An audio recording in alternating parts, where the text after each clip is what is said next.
Alléluia. Merci Seigneur. Alors, comme vous avez constaté, je ne suis pas l'assistant pasteur et ça se voit quand même. Donc, je suis l'assistant pasteur Alain de l'église Impact Centre Chrétien de Cergy. Donc, on vient de Cergy et c'est un honneur et une grâce pour moi d'être là ce matin. Lorsqu'on m'a dit que j'allais partir aux Ulysses, à les Ulysses, j'ai dit ah, Seigneur. Quand j'ai annoncé cela à mon épouse, elle m'a dit que tu es en train de partir là où tout a commencé. Il paraît que ça a commencé ici. Il paraît que ça a commencé ici. Et les Ulysses, là où habitait le pasteur Christian, le pasteur Mira, il paraît que quelque chose a commencé ici. Vous voyez, il y a une sémence. Il y a une semence qui a été déposée ici en 2002, avant que tout ne commence. Et la qualité de la semence que reçoit une terre détermine le type d'arbre qui va sortir de cette terre et le type de fruit qui peut sortir en fait de cette terre. Donc lorsque je vois les Ulysses, qu'importe l'apparence d'aujourd'hui, je vois le gadget. Si la semence qui a été déposée a produit ce que nous voyons à la cité royale, vous voyez que ce que nous voyons ici, il y a absolument la même semence là. Le même dépôt se trouve ici. Ah, tu ne voyais jamais mieux que ça. Alléluia. On raconte une histoire qu'un homme il avait un cheval de course. Il était hyper fort. Il était hyper puissant. Et avec ce cheval de course, en général, lorsqu'il s'alignait, on savait que non, il faut miser ce cheval. Et à un moment, le cheval est devenu, il vieillissait, et l'homme, il remportait beaucoup d'argent avec ce cheval. Il a eu une idée. Il a dit qu'il va utiliser ce cheval pour accouplement. Et plusieurs propriétaires d'écuries quittaient de partout le monde pour venir avec leurs juments pour accoupler avec ce cheval. Et c'est comme ça qu'il a continué à rentabiliser sur ce cheval, avec ce cheval. Et pourquoi il venait? Parce que ce cheval portait une semence extraordinaire. Donc vous voyez, la qualité de la semence détermine jusqu'où tu peux partir. Et ici aux Ulysses, il y a une semence de qualité. Lorsqu'on parle et dit à travers le monde, c'est tellement c'est époustouflant. Et la semence là se trouve ici. Lorsqu'on m'a dit je viens aux Ulysses, j'ai dit non, je viens là où il y a une semence. Donc moi je suis béni puisque vous êtes ici. Je suis béni puisque chacun d'entre vous est béni ce matin. Ah, est-ce que tu peux élever acclamer le Seigneur pour la vie de l'assistant pasteur de musique? Est-ce qu'on peut acclamer le Seigneur également pour la vie de mon père spirituel, le pasteur Bateta? C'est à cause de l'approbation que je suis ici, l'église de Cergy, le pasteur Chantal sur les courses. Et on fait également une première acclamation pour notre Père à tous les églises Impact Centre Chrétien. L'apôtre Ivan, l'apôtre Yves et leurs épouses. Alléluia. C'est vraiment une grâce de pouvoir servir sur le tel manteau. C'est vraiment une grâce. Vous voyez, parfois, quand il d'acclamer pour nos pères, il y a toujours quelqu'un qui dit non, vous exagérez un peu, on est toujours en train de citer leur nom. Mais ma vie ne serait pas ce qu'elle est si ces hommes n'avaient pas payé. On ne serait pas ici si ces hommes n'avaient pas payé ce prix. Donc on doit les honorer. On doit les honorer. Et je vois quelques jeunes ici. Les jeunes doivent honorer les pères. Un jeune doit honorer son père. Amen. On doit prendre cela à Dieu. Alléluia. Tu peux maintenant bénir Dieu pour ton voisin qui est à côté de toi. On fait la place à Dieu. En prenant place ici. Alléluia. Pour prendre place dans la présence de notre Seigneur. Donnons gloire à mon Seigneur. Acclamez le Seigneur pour le pianiste.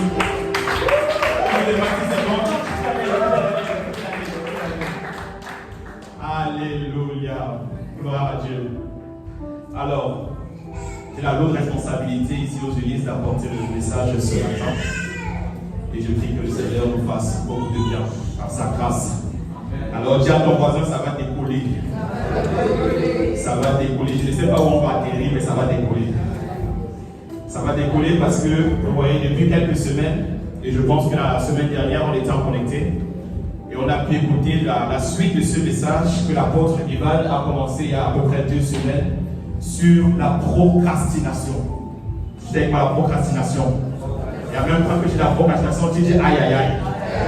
Parce que la procrastination, c'est une forteresse qui consiste à remettre à demain les choses qu'on peut faire aujourd'hui. De pourquoi on va dire aïe aïe aïe lorsqu'on parle de ça. Et beaucoup, mais vraiment beaucoup. Mais lorsque le Seigneur envoie une parole, c'est parce que beaucoup sont concernés dans l'église.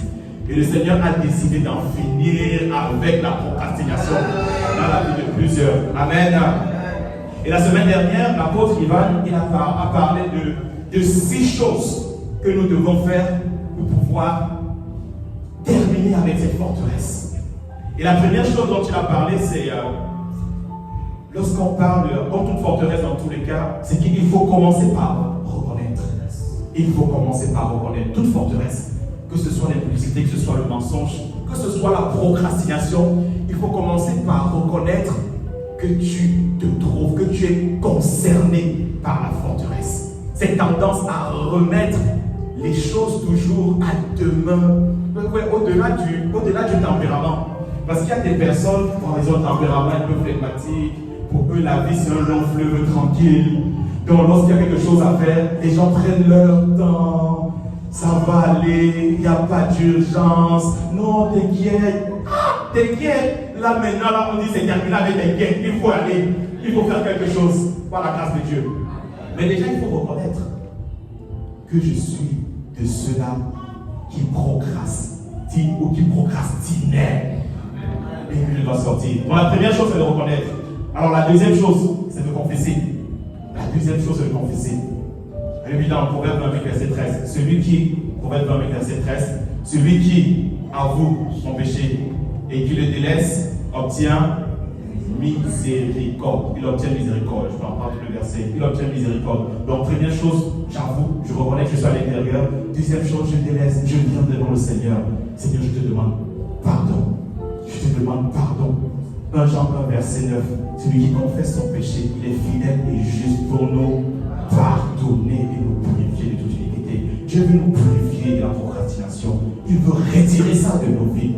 Il faut le confesser en tant que péché. Non en tant qu'habitude, en tant que je sais que je suis comme ça. Tu n'es pas comme ça.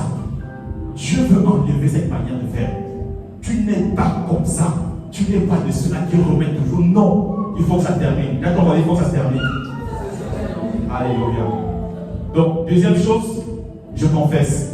La troisième chose, lorsqu'on veut sortir, lorsqu'on veut quitter, c'est qu'il faut crier à Dieu. Vous voyez, une fois que tu demandes pardon, mais parfois il y a ce projet qui doit arriver en manifestation. Il y a ce projet qui doit sortir. Mais tu sais que tu as toujours remis. À un moment, tu as demandé pardon à Dieu. Mais ça revient encore. Tu dis, Seigneur, je crie à toi. Oh, oh, oh. Je crie à toi, Seigneur. Parce que il faut que je puisse sortir de moi. Il faut que je puisse enfanter ce projet que tu as déposé à l'intérieur de moi et qui depuis est en train de traîner parce que j'ai toujours remis à plus tard. J'ai toujours remis au lendemain. Et alors tu cries à Dieu. Tu cries à Dieu. Le cri fait partie des choses qui nous permettent de pouvoir triompher des forteresses. Il faut crier à Dieu. Et lorsqu'on crie à Dieu, comme disait l'apôtre la semaine dernière, lorsqu'on crie à Dieu, parfois tu as besoin d'une personne pour t'aider. Parce que la Bible dit dans le psaume 34, verset 18, lorsque les justes crient, l'Éternel entend. Lorsque les justes crient, pas lorsque les justes, lorsque vous mettez ensemble pour crier à Dieu, tu partages ton sujet. Tu sais, frère, tu sais, sister, ça fait des mois, des années même pour certains, que le Seigneur va déposer ce projet de créer cette entreprise, d'aller par toutes les nations, d'évangéliser. Projet d'évangéliser, il faut seulement évangéliser. Il faut seulement partir. Mais ça fait longtemps que Dieu me parle, qu'il me rappelle cela. Je dis là, je n'arrive pas. Avec ma seule force là, s'il te plaît, associons-nous. Viens, on crie ensemble. Parce que deux valent mieux qu'un, dit Ecclésiaste. Parce que lorsque les justes crient, l'Éternel entend. Lorsque je vais crier avec toi, lorsqu'on ira à la famille d'Impact, tu partages le sujet de prière. Il y a ce livre que je dois écrire. Les enfants doivent être bénis. Il y a ce livre qui doit sortir de ma vie. Et tu prends quelqu'un avec qui tu vas crier. Avec qui tu vas crier. Et quelque chose va se passer. Amen. Il y a une puissance dans le cri. Alors maintenant, après le cri, Le cinquième point que l'apôtre nous a partagé, c'était fais-le maintenant. Fais la chose dès aujourd'hui. Et oui, dans Hébreux 3, verset 15. Hébreux 3, verset 15. Si vous entendez sa voix aujourd'hui, si vous entendez sa voix, n'endurcissez pas votre cœur. C'est aujourd'hui qu'il faut faire. Aujourd'hui, pas demain. Mais on a tendance à, quand j'aurai, je vais pouvoir me mettre en route. Martin Luther King a donné une pensée une fois qui m'a toujours boosté pour me mettre sur la route. Il dit, si tu n'arrives pas à voler comme un aigle, alors il faut courir. Et si tu n'arrives pas à courir, si c'est trop compliqué, alors marche. Et si tu n'arrives pas à marcher, rampe, même si c'est à 4 pattes, rampe. Si tu n'arrives pas à ramper à 4 pattes, vas-y, rampe même sur le ventre. Mais ne reste pas sur place. Ne reste pas statique. Mets-toi en mouvement. Fais quelque chose par rapport à ce que le Seigneur t'a demandé de faire. Fais quelque chose. Ne reste pas statique. Il faut qu'il y ait un mouvement. Le Seigneur a parlé. Sa parole a déjà été envoyée. Il a déjà dit, mets-toi en mouvement. Commence quelque part. N'attends pas avoir beaucoup de moyens ou beaucoup de choses. Mais mets-toi en mouvement. Initie quelque chose.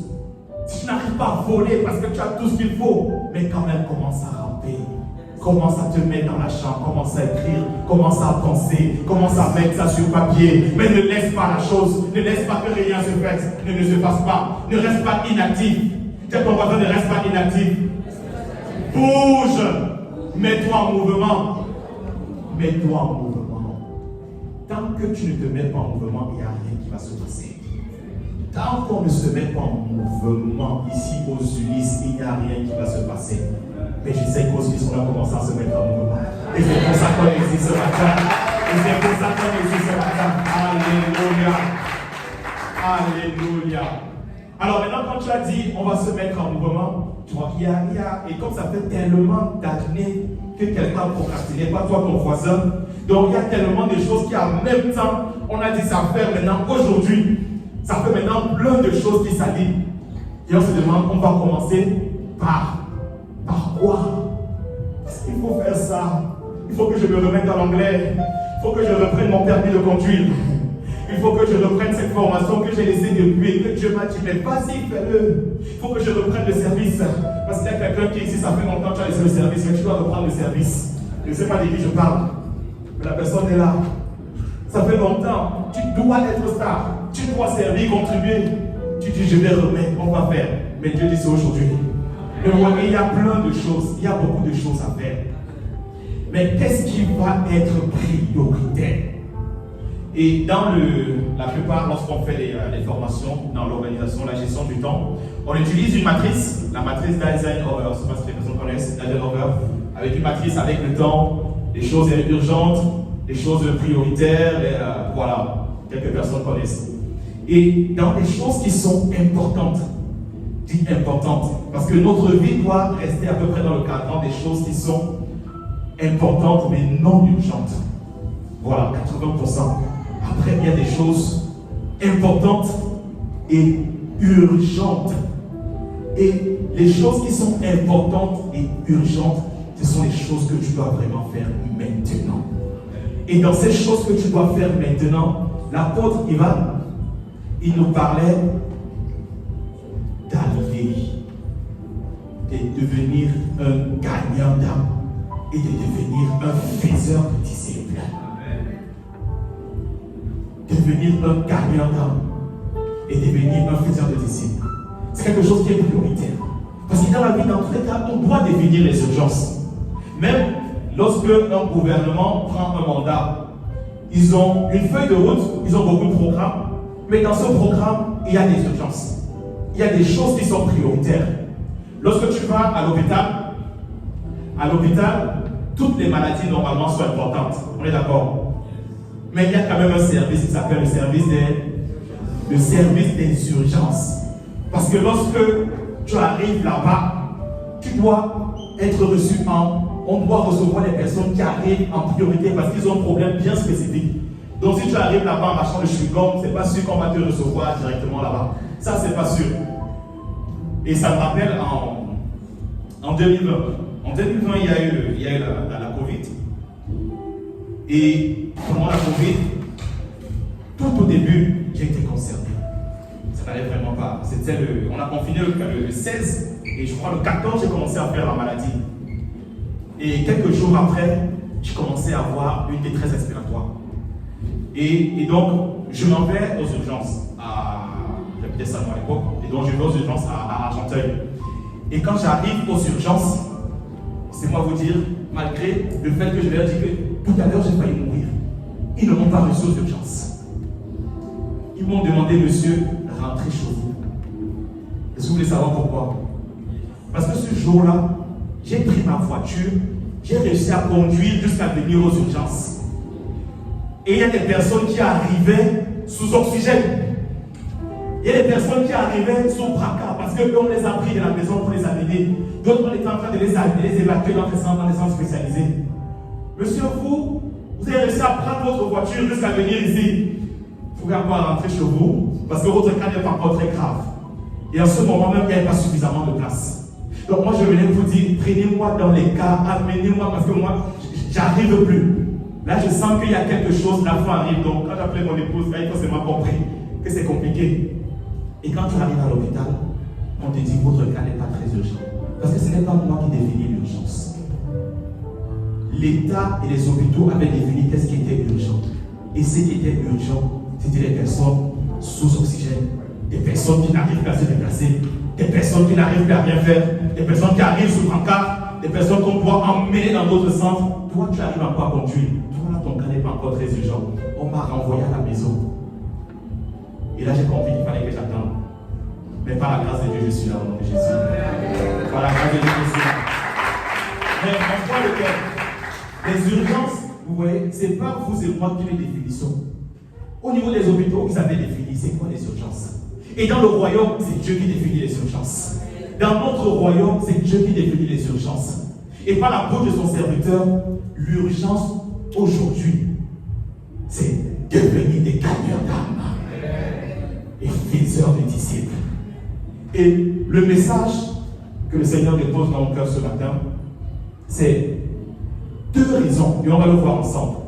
Pourquoi en réalité, pour Dieu, l'urgence, pourquoi l'urgence, c'est de devenir un gagnant d'âme? Pourquoi l'urgence, c'est d'aller gagner les âmes? Et on va voir 2 raisons majeures pour lesquelles il est urgent d'aller gagner les âmes. Est-ce qui veut savoir les 2 raisons?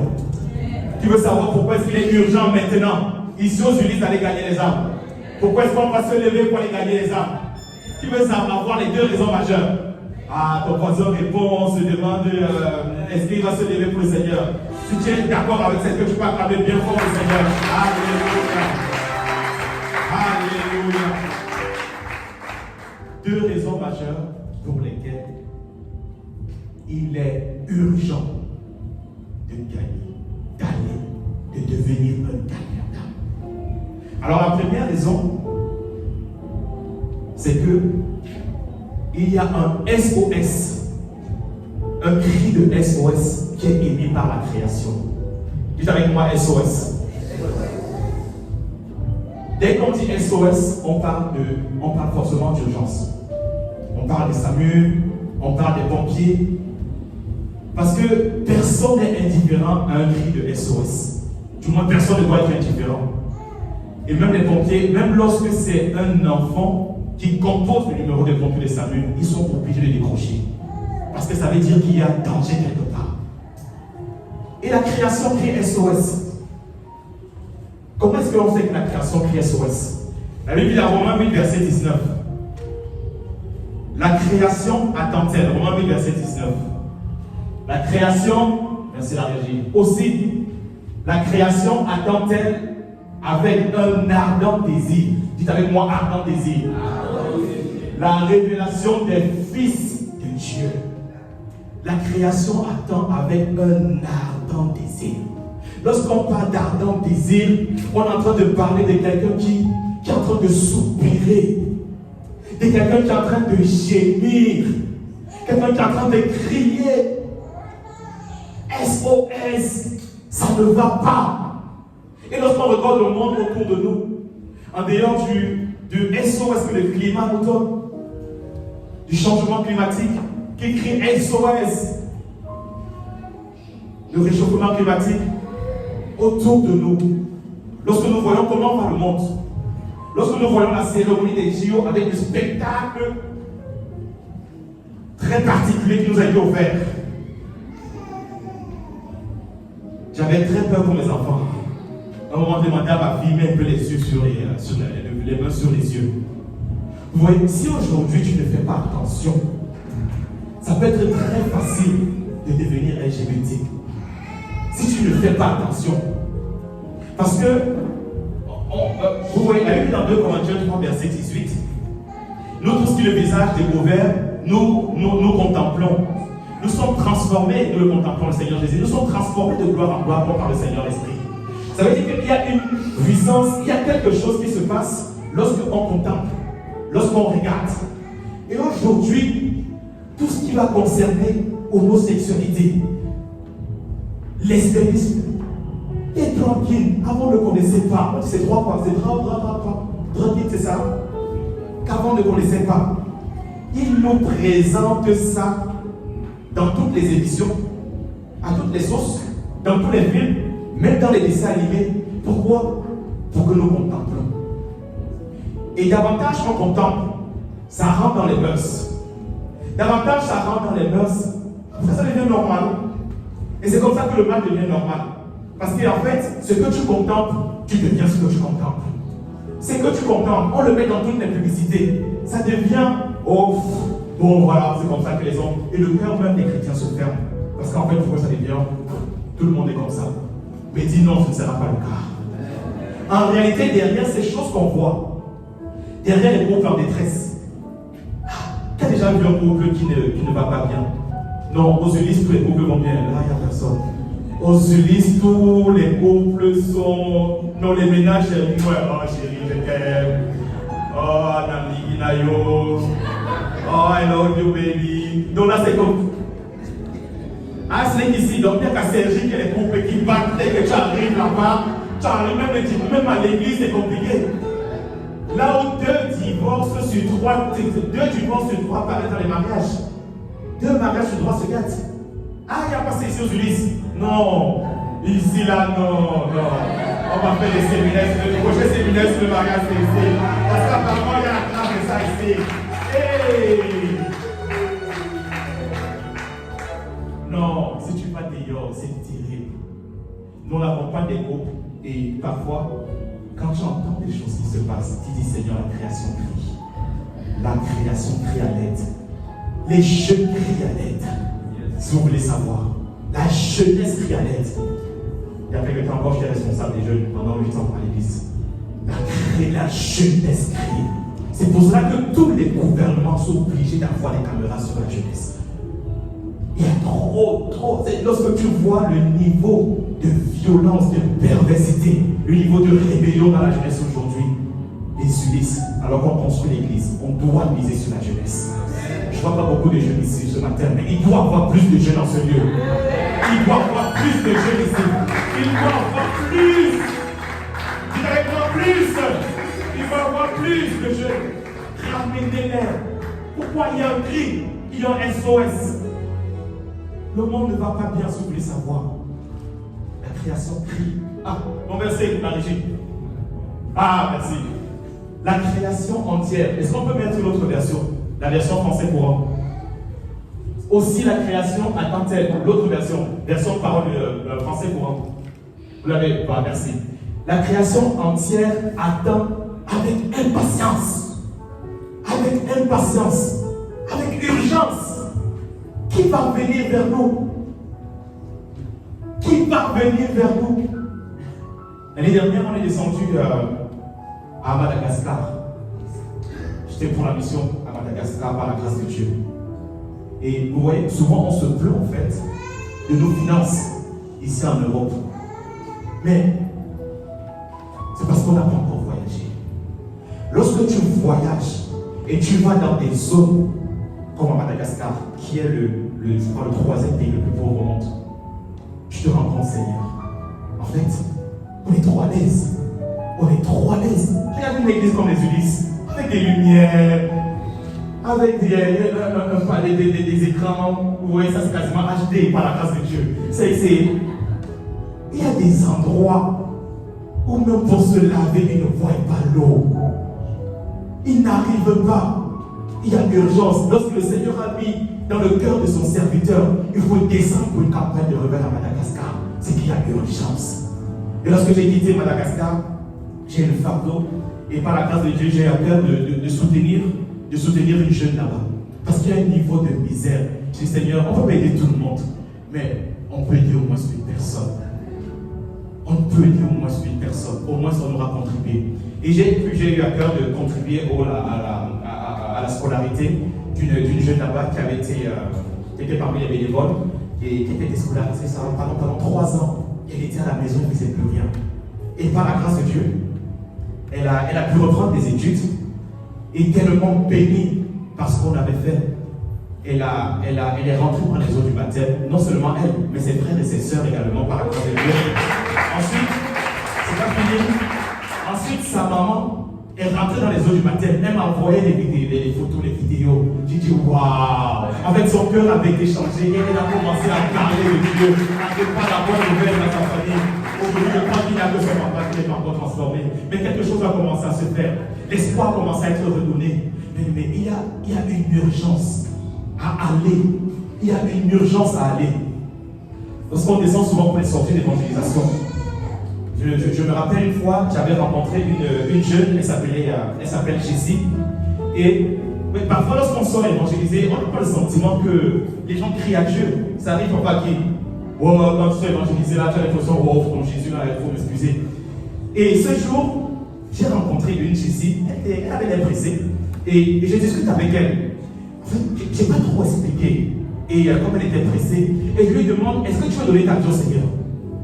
Elle me dit oui, j'étais surpris. Déjà, elle voulait partir et elle me dit qu'elle veut donner sa vie au Seigneur. Et donc sur place, on fait la prière du salut. C'était vraiment sur le samedi, on sort le samedi, maintenant sur le samedi et le mercredi avec les jeunes. On a fait la prière du salut ensemble et je l'invite donc au culte dimanche. Dimanche, elle vient à l'église et elle ne vient pas seule. Elle vient avec une autre de ses amies, Sephora. Elle vient tous les deux. J'ai dit waouh! Alors on est arrivé par le début du culte et lorsque j'échange avec elle, elle me dit en fait, depuis elle cherchait une église, mais elle ne savait même pas qu'il y avait une église autour en fait dans les parages. Et elle cherchait une église. Et lorsque nous sommes sortis pour évangéliser, on a été la réponse de Dieu à son cri. On a été la réponse de Dieu. Elle n'est pas venue seule. Elle a pris son amie Sephora, dont elle avait entendu parler qu'elle également cherchait une église. Et les deux sont venus à l'église, c'est pas possible. Les gens crient, on ne se rend pas compte. Il y a une urgence. C'est pas ce que le monde nous voit, c'est que le monde nous montre. Il y a une urgence. Il y a des gens qui crient au salut, qui crient à découvrir une église comme ici aux Ulysses. Il y a une urgence. Le cœur de l'homme brûle. La création tout entière attend avec impatience le moment où Dieu révélera. Notre version dit où les fils de Dieu vont se lever. La création tout entière attend cela. Tes voisins du quartier, ils attendent cela. Ta famille attend cela. Nos familles attendent cela. Nos familles crient à Dieu avec urgence. Il faut que quelque chose se passe. Et quelque chose va se passer par la grâce de Dieu. J'ai pris mes vacances ce vendredi, oui. Et avant que je ne parte, il y a une collègue, elle m'annonce son départ. Et lorsqu'elle m'annonce son départ, elle était en colère, remplie d'amertume, parce qu'elle avait été licenciée. Elle avait été licenciée, elle me dit, c'est ce vendredi qu'elle me dit ça, elle est à 6 mois de la retraite. Et à 6 mois de la retraite, elle dit, mais ces gens n'ont pas de cœur. À 6 mois de la retraite, ils me licencient pour faute lourde. Que c'est pas possible. Et en plus, c'est un commentaire. Ils ont prémédité en fait la chose depuis. Et où elle était remplie d'amertume. Je pouvais la voir dans tous ses états, c'était compliqué. Et je lui ai dit, Marie, c'est une Égyptienne, Marie, il y a de l'espoir. et d'espérance. Dans cette boîte, j'étais et j'ai dû partir par une rupture conventionnelle parce qu'avec la direction, ça ne s'était pas, ça ne s'entendait pas, ça n'était pas bien passé. Et donc j'ai dû partir par une rupture conventionnelle. Et lorsque je suis parti, j'ai créé mon propre entreprise par la grâce de Dieu. Et la même boîte, la personne qui avait fait, qui était à l'origine en fait de mon départ, il a eu un burn-out, malheureusement pour lui, malheureusement pour elle. La personne également donc, est partie, du moins la personne est partie. Et un jour, on m'appelle pour me dire, bah, monsieur Toulon, on a besoin de vous, hein, il faut que vous reveniez là c'est compliqué. Là, je leur ai dit, je ne viendrai plus en tant que salarié. Vous allez prendre comme extérieur désormais. On n'a pas le choix, vous revenez seulement, fixez les conditions que vous voulez, faites comme vous voulez, refixez. Je m'étais relevé, j'étais parti dans un départ, c'était compliqué. Alors, elle m'avait vu quand j'étais parti, et elle me revoyait. Et quand je lui partageais cela, je lui dis, tu vois Marie, j'ai pu rebondir. Je ne me suis pas enfermé, je suis revenu d'ailleurs, parce que j'ai pardonné, je suis passé par rapport à tout cela. Parce que lorsqu'elle fait remplir l'amertume, ne dis pas seulement que tu as reconduit, il faut qu'elle pardonne également. Il faut qu'elle arrive à passer par rapport à la circonstance, par rapport à la situation. Parce que si elle ne passe pas, elle va rester. Et quand je lui parle de ça, je lui dis, parole de sagesse montre, et je lui dis, tu vois, ce type de départ, après tant d'années que tu as servi en fait, que tu as travaillé dans cette boîte, ce type de départ ressemble un peu à un divorce. Et là, elle s'effondre encore. Elle me dit, ça fait 15 ans que j'ai divorcé. Il y a 15 ans du moins, j'ai divorcé. Et jusqu'à aujourd'hui, je ne me suis pas relevé de ce divorce. Et elle est en train de vivre cela comme encore la même histoire. Donc elle est remplie d'amertume. Et après un moment, je l'ai encouragée. Je lui ai dit, tu sais, si le Seigneur a réussi à le faire avec moi, il peut le faire également avec toi. Je lui ai parlé de Dieu, je l'ai encouragé. Et après, j'ai vu comment en fait, son visage a commencé à changer. Ouais, comme dans l'histoire de l'âne là. Comment est-ce qu'il y a un sourire qui a commencé à revenir. Et après, elle m'a demandé, est-ce que tu t'embauches pas dans ton entreprise du coup? J'ai dit, bon, à ce moment, c'est un peu compliqué, mais je penserai à toi. Je penserai à toi lorsque, s'il arrive que j'ai besoin. Alors, je lui ai donné mon numéro, puisqu'elle part la semaine prochaine. Je lui ai donné mon numéro perso et je lui ai dit, appelle-moi. Et sur le papier, j'ai dit que Dieu te garde. Et je te bénisse. Et après, je l'ai pris dans mes bras. Son visage n'était plus la même. Je suis en train de parler d'une femme qui va à la retraite, mais qui devrait partir déprimée, décomposée. La création crie. Nos collègues crient. Après une seule parole d'encouragement, une seule parole, la création est en train de crier. Et c'est pour cela que le Seigneur nous dit ce matin, il y a urgence. Il y a urgence. Il y a un SOS qui est émis par la création. Soyons sensibles à cette SOS par la grâce de Dieu. Amen. Soyons sensibles à ce SOS. Alors la création crie et la création demande, est-ce nous que la création attend? Vous savez, un peu comme Jean-Baptiste à la prison, qui a envoyé dire à Jésus, est-ce toi qui devais venir ou devons-nous en attendre un autre? Matthieu 11, verset 3. Est-ce toi devons venir? Ils sont en train de soupirer. Je prie que ce soit toi qui sois en train de te donner la tête. Je prie que ce soit toi qui sois la solution et la réponse pour plusieurs au nom de Jésus. Mon message ce matin, c'est pour encourager quelqu'un à se lever. C'est pour encourager quelqu'un à se lever et devenir un gagnant d'âme. Et devenir quelqu'un qui va encourager les autres. Quelqu'un qui va porter le recueil dans sa famille. Parce que nos familles crient, nos enfants crient. Alléluia. La deuxième raison pour laquelle nous devons être en mode urgence, c'est parce que, laissez-moi vous dire, nous n'avons pas tout notre temps. Dis à quelqu'un, tu n'as pas tout ton temps. Nous n'avons pas tout notre temps. Parfois, nous menons nos vies comme si, j'ai le temps. Il y a encore le temps pour gagner les âmes. Il y a encore le temps les églises sont en train de crier, mais on a encore le temps, on vient seulement de commencer. Ça vient juste de démarrer, donc on a le temps d'aller le faire. Ah, le voisin, lui aussi, j'ai le temps, je lui parlerai.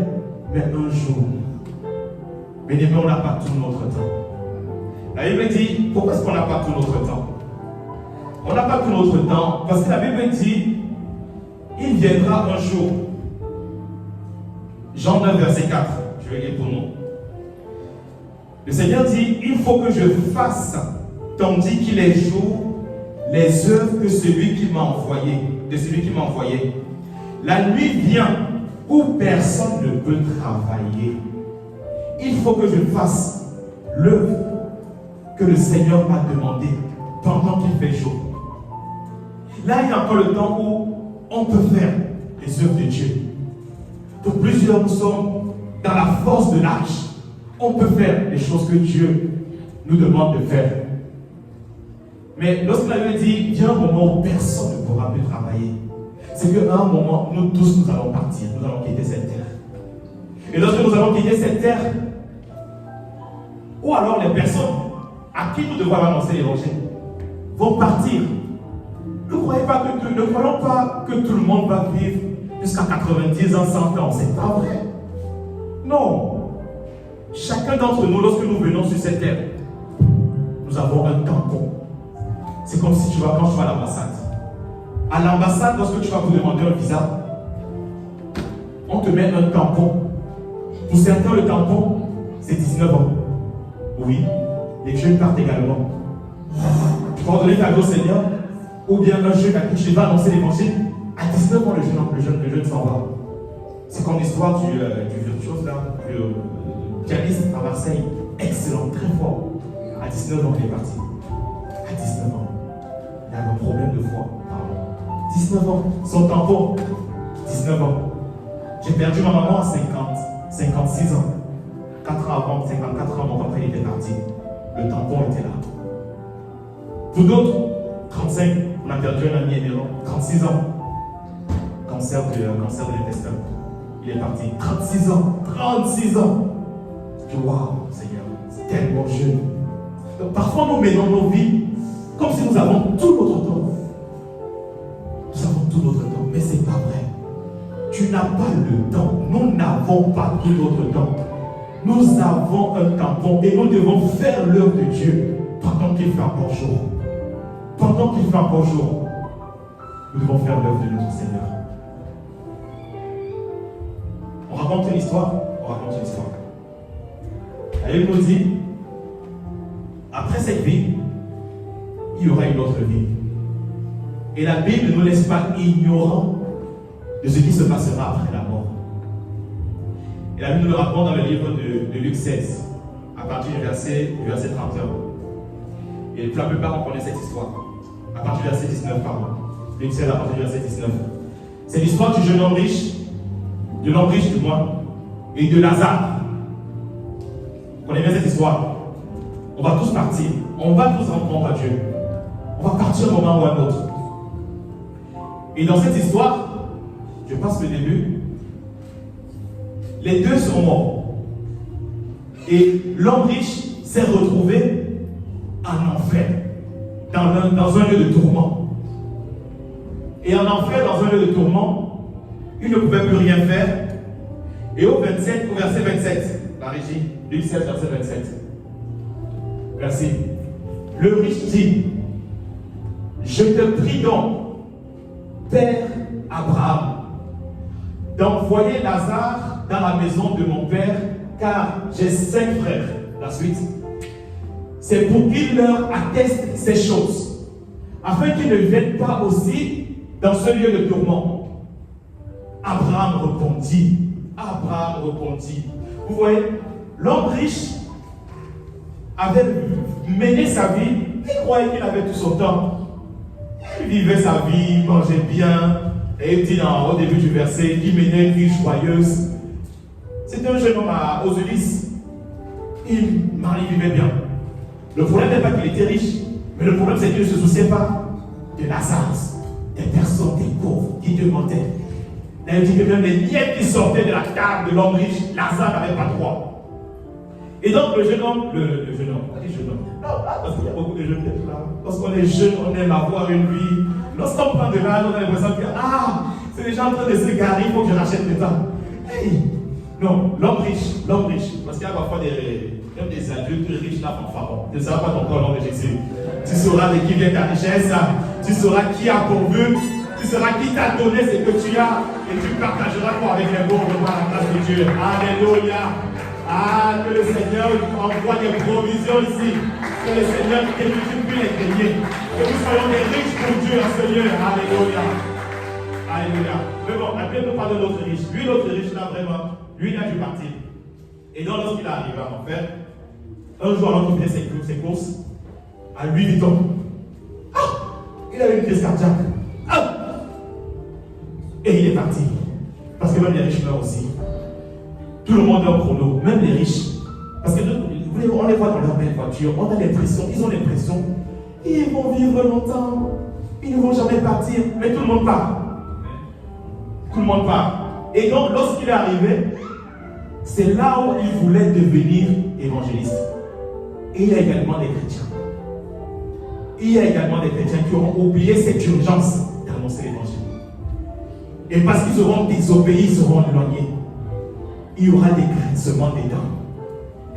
Pour l'homme riche, il arrive, c'est en enfer qu'il veut maintenant faire ce qui était urgent et prioritaire sur cette terre.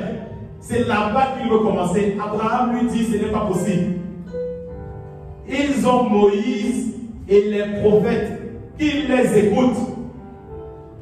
Ils ont toi. Ils les ont ici. Eux, ils sont encore sur la terre. Ils n'ont qu'à les écouter. Parce que là-bas, en enfer, ils s'attendent désormais à ce que nous, on leur parle de l'évangile. La suite du verset. Il dit, non, Père Abraham, mais si quelqu'un des morts va vers eux, ils se repentiront. La suite. Et Abraham dit, s'ils n'écoutent pas Moïse et les prophètes, s'ils ne t'écoutent pas, ils ne se seront pas persuadés quand même quelqu'un des morts ressusciterait. Mon point est le suivant. Le moment de travailler, c'est maintenant. Lorsque tu seras, le moment d'annoncer l'évangile à ta famille, c'est maintenant. Lorsqu'on sera parti, c'est fini le temps des requêtes. De demander, est-ce que vous pouvez aller sauver les voisins du quartier? Ils ne savent pas. Est-ce que vous pouvez quitter et aller? Non, on ne fait plus des requêtes lorsqu'on est en enfer. Nous allons faire l'œuvre de notre Dieu pendant qu'il est encore jour. Et pendant qu'il est encore jour, c'est maintenant. C'est maintenant que tu as la force, jeune, de pouvoir faire l'œuvre de Dieu.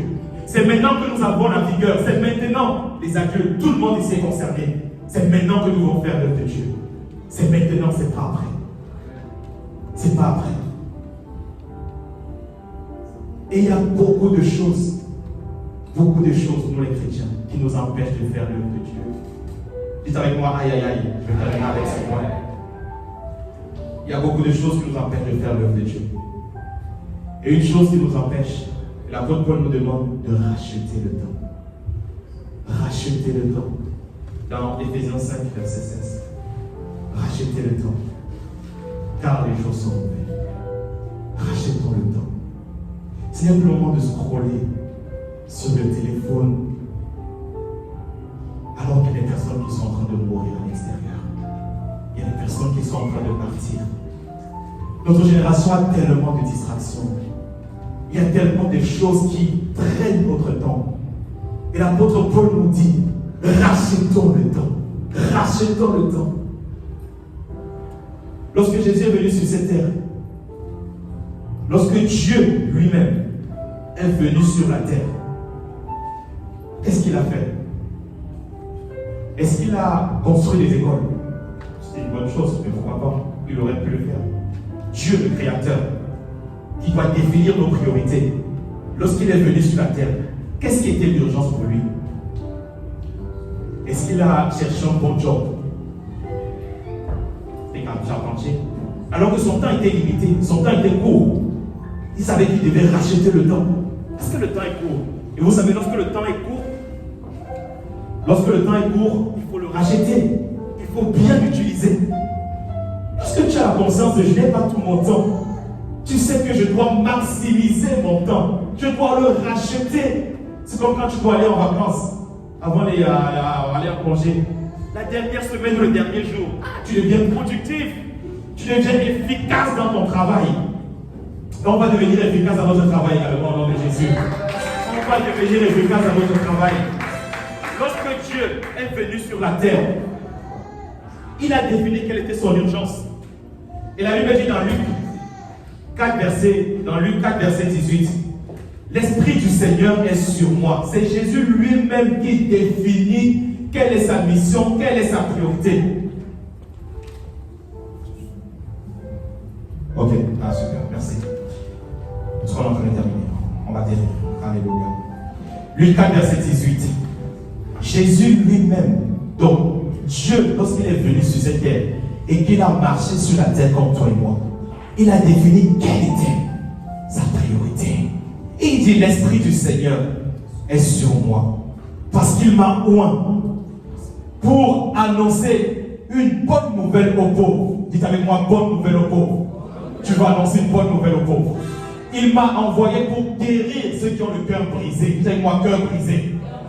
Pour proclamer aux captifs la délivrance et aux aveugles le recouvrement de la vue. Pour envoyer libre les opprimés. Verset 19. La suite. Pour publier une année de grâce du Seigneur. Alléluia. Ça, c'était le mandat de notre Seigneur lorsqu'il est venu sur la terre. Voilà son urgence. Il a vu dans Acte 10, verset 38, que Jésus allait de lieu en lieu. Il était loin de Saint-Esprit et de puissance, de force, Jésus de Nazareth. Il allait de lieu en lieu, il faisait du bien et il guérissait tous ceux qui étaient sous l'empire du diable, car Dieu était avec lui. C'était la priorité de notre Dieu. C'était son urgence lorsqu'il est venu sur la terre.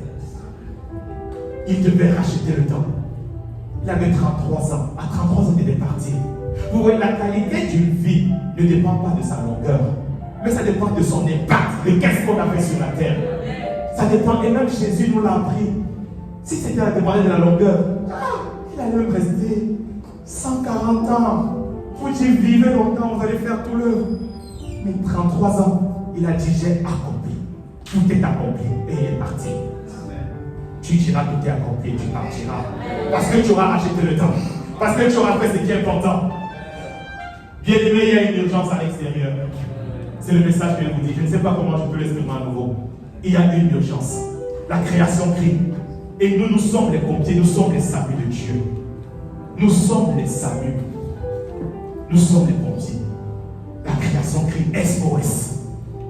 Est-ce que nous allons nous lever? Mais je crois qu'il y a des personnes qui sont prêtes à se lever pour le Seigneur.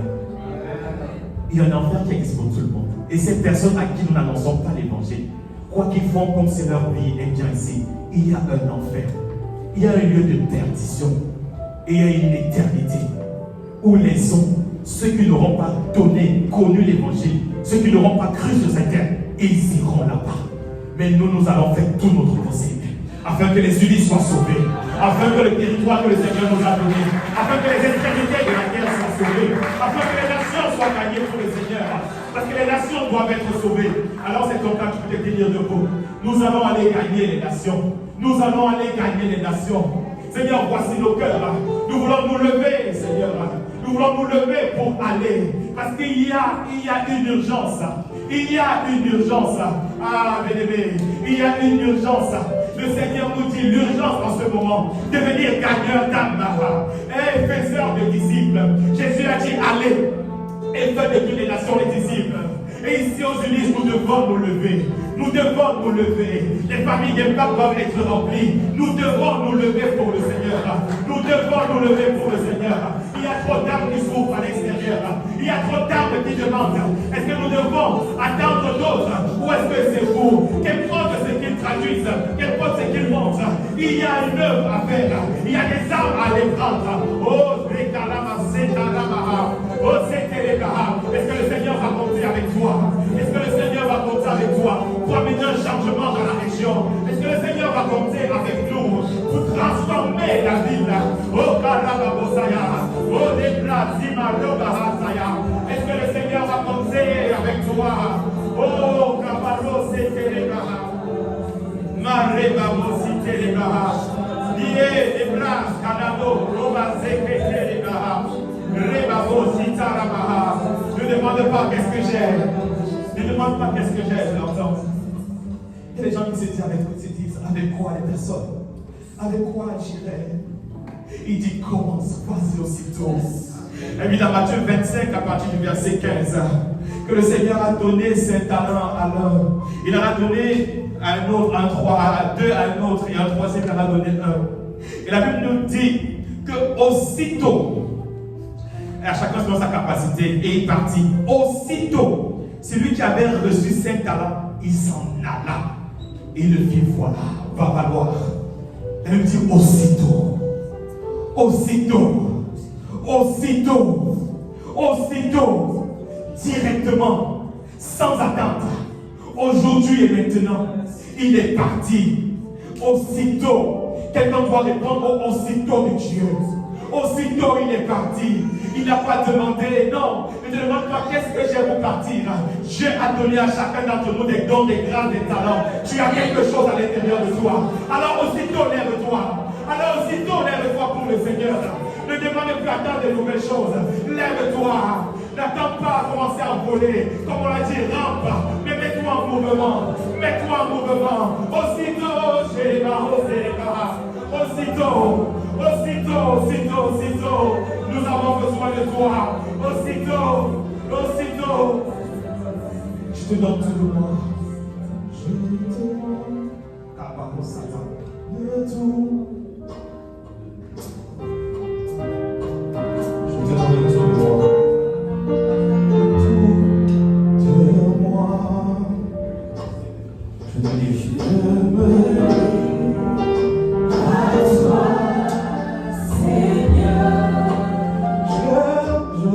je te donne tout de moi. Je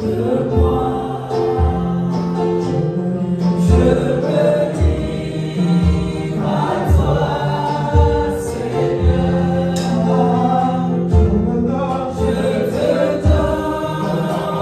tout. Est-ce qu'il y a quelqu'un qui veut se donner de moi? Je me livre à toi. Je me livre. Je me livre à toi. Est-ce qu'il y a quelqu'un qui veut se donner au Seigneur ce matin? Je te donne. Je te donne. Je te donne. Est-ce qu'il y a quelqu'un qui veut? Essaye ce matin et répondre à l'urgence de la paix de Dieu. Il y a trop de choses qui nous empêchent. Il y a trop de distractions. Oh, je te donne tout. Je te donne tout. Maro, c'est les barres.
On va juste lever les mains. On va juste lever les mains dans la présence de Dieu. Toutes les personnes qui sont avancées. Il y a une grâce spéciale ce matin. Il y a une soif qui s'intensifie. Il y a une passion pour Dieu qui s'intensifie. Qui s'intensifie en ce moment même.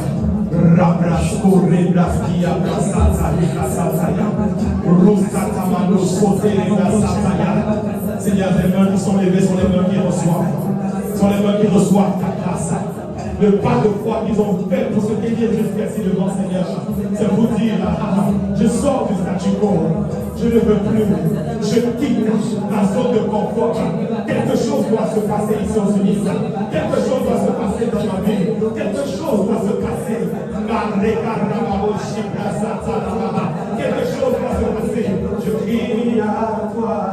Oh, quelque chose doit se passer, c'est un cri, c'est un prochain ici Seigneur, c'est un cri, oh, oh, oh,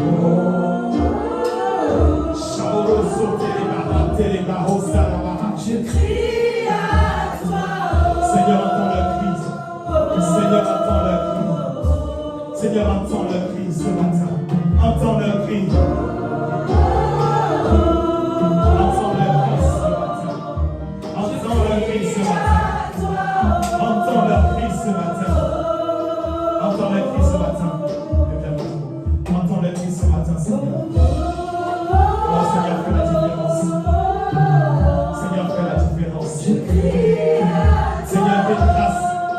Soit déposé. Afin, Seigneur, que la conscience de l'urgence, Seigneur, les embrasse. Afin que la conscience de ton urgence les embrasse. Alors, Seigneur, fais la différence. Fais la différence dans le nom de Jésus. Seigneur, je te lève dans la grâce. Seigneur, qu'ils ne ferment pas leurs yeux tant qu'ils n'ont pas relâché tout ce qui se trouve à l'intérieur d'eux. Seigneur, qu'ils ne ferment pas. Ils ne se relâchent pas dans leurs œuvres tant qu'ils n'ont pas tout donné ce qu'ils ont à donner. Seigneur, que rien, que leurs mains ne s'épuisent jamais dans le nom de Jésus. Seigneur, que l'intelligence soit productive. Seigneur, relâche tous les dons, Seigneur, qu'il faut afin qu'ils aillent pour faire de toutes les nations des disciples. Seigneur, manifeste ta grâce. Seigneur, vis au travers d'eux. Départe au travers d'eux. Seigneur, manifeste ta grâce au travers d'eux. Seigneur, relâche, Éternel. Fais des signes, des miracles et des prodiges au travers d'eux. Seigneur, ils quittent le statu quo. Ils arrêtent d'être spectateurs. Ils deviennent acteurs de leur destinée, Seigneur. Acteurs de l'œuvre que tu es en train de faire ici. Seigneur, merci. Parce que leur vie ne sera plus la même. À partir d'aujourd'hui, Seigneur, il y a un avant et qu'il y a un après dans leur service. Qu'il y a un avant et un après dans la manière, Seigneur, dont ils te servent. Au nom de Jésus, les priorités du royaume deviennent leurs priorités dans le nom de Jésus-Christ. Alors qu'ils se soient avancés ici, Père, tu honores leur foi, tu honores leur décision de pouvoir quitter, de pouvoir aller, de pouvoir aller, de pouvoir aller. Confirme ta parole au travers de leur vie. Confirme ta parole. Accompagne leur ministère de miracles et de prodiges. Qu'importe le domaine où ils servent, qu'importe où ils servent ici à l'église. Seigneur, que des signes, des miracles, des prodiges les accompagnent au nom de Jésus. Même à l'entretien, même à l'accueil, les moyens de servir des différents. Dans leur famille, Seigneur, confirme ta parole. Dans leur entourage, dans leur proche, confirme ta parole. De leur vie de son carême. On les cherchera dans cette version 2. On ne la trouvera plus. Et voici, c'est une nouvelle version de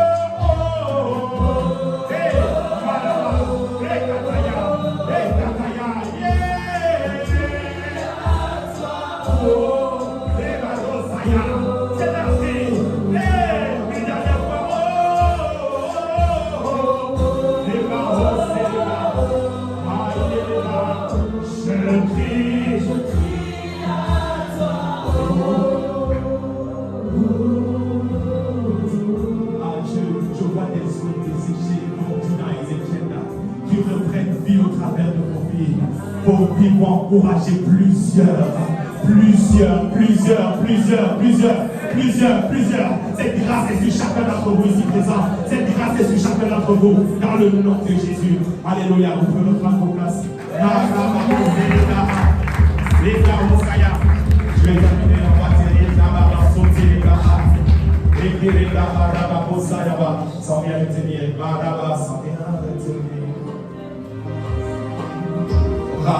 Désolé, l'Angleterre. On suit l'esprit sans rien retenir. Yes, on suit l'esprit. Parle ça. Alléluia. Une personne ne va pas retenir. Alléluia. Seigneur, merci. Alors, je vais faire ce deuxième appel et dernier. Pour une personne qui est en ce lieu et qui n'a jamais donné sa vie au Seigneur, qui ne connaît même pas le Seigneur, qui n'a jamais répondu à l'appel au salut. Je demande, c'est quoi l'appel au salut? Ce message te concerne. Parce que la Bible dit dans Jean 3, verset 16, car Dieu a tant aimé le monde qu'il a donné son Fils Jésus, afin que quiconque croit en lui ne périsse point, échappe à l'enfer.